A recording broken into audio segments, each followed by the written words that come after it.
পুরীধামে দাসিয়া বাউরি নামে এক ছোট্ট ভক্ত থাকতেন। তো তিনি প্রভু জগন্নাথদেবকে দূর থেকে দর্শন করতেন, কখনো মন্দিরের ভেতরে প্রবেশ করতে পারতেন না। কারণ হলো একটাই, যে তিনি নিচু জাতের ছিলেন। দাসিয়া বাউরি একজন বালক, তবুও নিচু জাতের বলে পুরীর মন্দিরের পূজারীরা ভেতরে প্রবেশ করতে দিত না, ভগবানের কাছে যেতে দিত না। তো একদিন দাসিয়া বাউরির খুব ইচ্ছা হলো যে প্রভুকে আমি একটু আম দেব। তিনি সেই দাসিয়া বাউরি তিনি ঝুড়িতে করে কিছু আম নিয়ে প্রভুকে দেওয়ার জন্য এসেছেন। পূজারীকে বলছেন যে আমাকে ভেতরে প্রবেশ করতে দিতে হবে না, কিন্তু আমার এই আম প্রভুর কাছে একটু পৌঁছে দিন, কৃপা করে একটু পৌঁছে দিন। কিন্তু পূজারী বললেন কি, যে একদমই হবে না, কারণ তুই নীচ জাতের, আর তোর হাত থেকে কোনো কিছু নিয়ে আমি প্রভুকে নিবেদন করব, এটা হয় না, এটা কখনো সম্ভব না। দাসিয়া বাউরি তিনি কি করলেন, দূর থেকে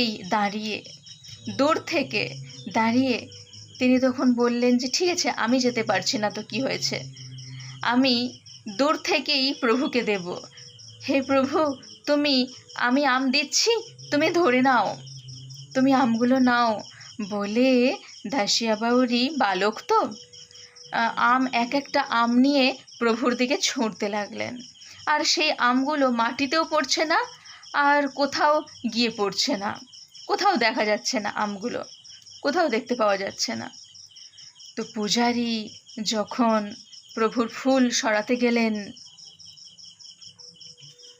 রাত্রিবেলা, তখন তিনি দেখছেন যে প্রভুর পিছনে সব আমগুলো, ঝুড়ির সব আমগুলো প্রভু নিজের পিছনে লুকিয়ে রেখেছেন। পূজারী বুঝতে পারলেন যে দাসিয়া বাউরির ওই আম প্রভুর পেতে ইচ্ছা হচ্ছে, তিনি সেবা করবেন সেই আমগুলো। তখন পূজারীজি সেই আমগুলো ভগবানকে ভোগ নিবেদন করলেন।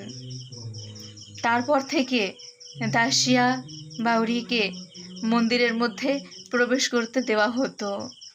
তিনি প্রভুর একনিষ্ঠ ভক্ত ছিলেন, আর প্রভু অতি আনন্দে যেন দাসিয়া বাউরির কাছ থেকে সেবা গ্রহণ করতেন, ফুল ফল তিনি গ্রহণ করতেন।